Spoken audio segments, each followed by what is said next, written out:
Cinema Classics is sponsored by WCBE 90.5 FM Columbus, Ohio. Produced by John DeSando, Cinema Classics can be heard online at WCBE.org and Thursdays at 8:01 p.m. I'm John DeSando. And I'm Mindy Mcfann. And this is Cinema Classics. That it is, that it is. Well, I think we're certifiable today. I think we have something that reflects classicism in films, and that would have to be, of course, the director, Wes Anderson. Yes, and I'm completely prejudiced, I'll say that up front. Since Bottle Rocket, I have loved this man, so I am really prejudiced. You know, I forgot that was with Owen Wilson, and I forgot all about that good one, because I usually think of Rushmore back as far as I can go. Yeah. And maybe Royal Tenenbaums. Loved that. Yeah. Loved that. And maybe my two best for him, the French Dispatch and the Grand Budapest Hotel. What do you think? Are they good choices? Yeah, I liked every single one of them. So, like I said, Royal Tenenbaums made me laugh. Absolutely laugh. I loved that. Loved it.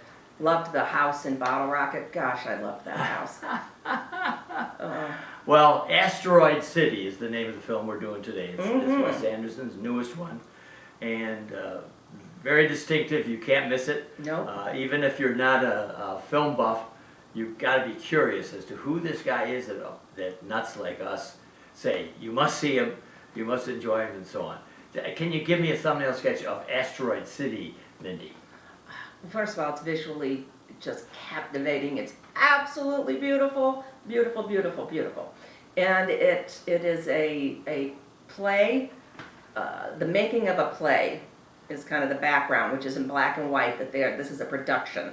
And then the colored version of it is the production of the play.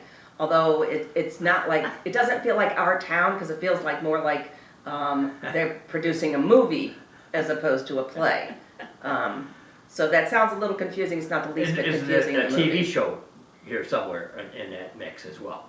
They're preparing for a TV show as well. Oh, okay. I think. Well, Okay. and I guess I make that point is that it's really one of the confusing things about Wes Anderson. He's not easy. He's not linear. And you've appropriately set the stage for how he frames his story, because he's very controlling, right? I mean, his frame is perfectly accompanied by all the little details that he wants, and you'll never get them just the first time around. But when you look at the framing that you talk about, I mean, it opens up black and white with a kind of Edward R. Murrow person introducing it. Yeah. And then we go to the director, played by Edward Norton, right? And then he changes to his pastels. Yes, it's got the Wizard of Oz kind of feel to it, going from black and white to color. Oh, it does. And I was thinking also for people who are interested in Wes Anderson and don't know him, when they look at the promos, that's exactly Wes. And this is even more colorful, more pastel than he's ever been. Would you say? Yes, and it's funny because of all these Instagram posts about that show a Wes Anderson world. Oh yeah. And how people have encapsulated that into, this is what it would be like to take your dog to the vet in Wes Anderson's world, and they're just captivating. But it really points out the palette he uses and how distinct it is. And this one is like the extreme, because it is a production they're putting on. It is very controlled. It's a set. Yes, and it's a set. It's at the Southwest, set in the 1950s.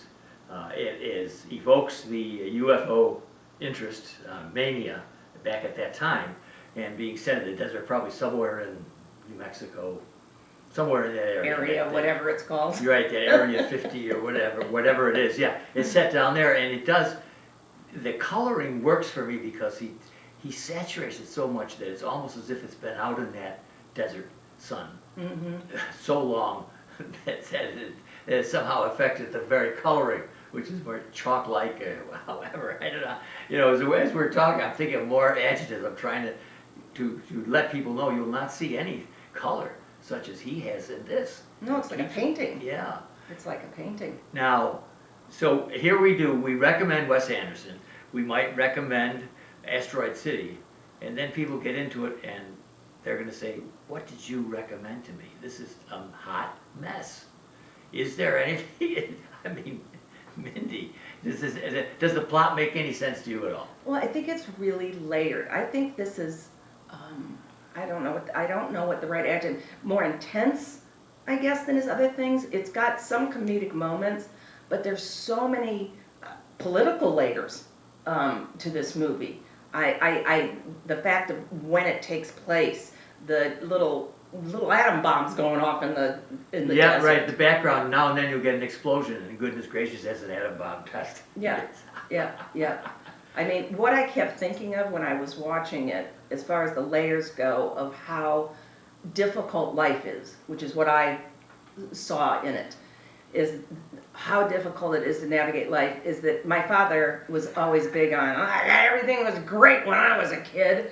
And I'd be like, what part are you nostalgic for? Child labor, or women not having any rights, or Right, black yeah. people not being able to Yeah. drive down the street? I mean, what part are you nostalgic for, Dad? And I think it is such a human nature thing when you get older to say everything was great then and it's crap now. And I think this shows, especially because the 50s were this model of everything was just hunky-dory and you could play outside and all this kind of stuff, and it shows the reality of human life, that mothers still died, bombs still went off. I mean, all kinds of things always happen. Yeah, Always. yeah, and you know, one of the things that helped me was to try to understand why he has that kind of cartoonish race going through it now and then. The cop chase? Cop chase. Mm-hmm. And maybe it has a reference to you that it's inescapable. Yes. This kind of thing. You can go to the desert, you can go as far away as you want, but you are still going to face the negative downside of life. Yeah. And Whether it's 1930 or Yeah. 2023, I mean, this being alive is tough. Yeah, that's really good. And you know, you talked about grief and people trying always to get better. Doesn't our Jason Schwartzman character, Mm-hmm. isn't he getting over something? Yeah, his wife dies, and he waits 3 weeks to tell his kids. Yeah, It's hilarious in a macabre way, but I thought of it, well, that's how we used to deal with things with children. And now people think, I got it too easy and all that kind of stuff, as opposed to now that we are concerned with the kid's psychology and how things are going to affect them, as opposed to just go outside and shut up. Yeah. Doesn't he have the 3 little girls? Mm-hmm. Mm-hmm. The 3 little witches, right? Yep.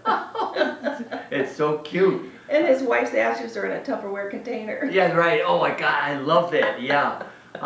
Well, but you know, one of the characteristics of Wes Anderson is his affection for Bill Murray. Mm-hmm.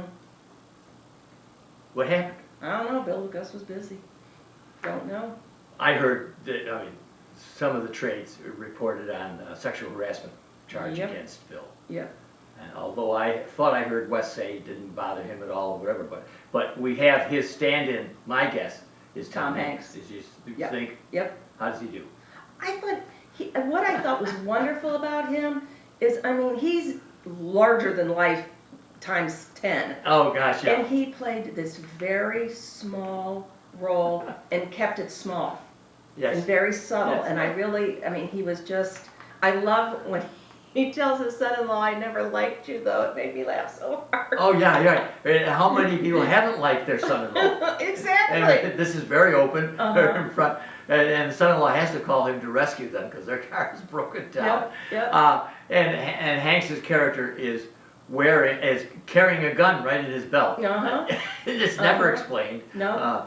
Except that along the motifs that you were talking about, life is a bit dangerous, particularly in the desert when you have bombs coming out there, and carrying a gun maybe makes some sense. Aliens showing up. I mean, Mindy Mcfann, we're looking forward to Backtalk, our podcast experience, which you have to go to WCBE and find it. If you want to hear some more of Mindy's insight, and once again, you don't have to send me any letters congratulating me on picking just the right co-host for this movie.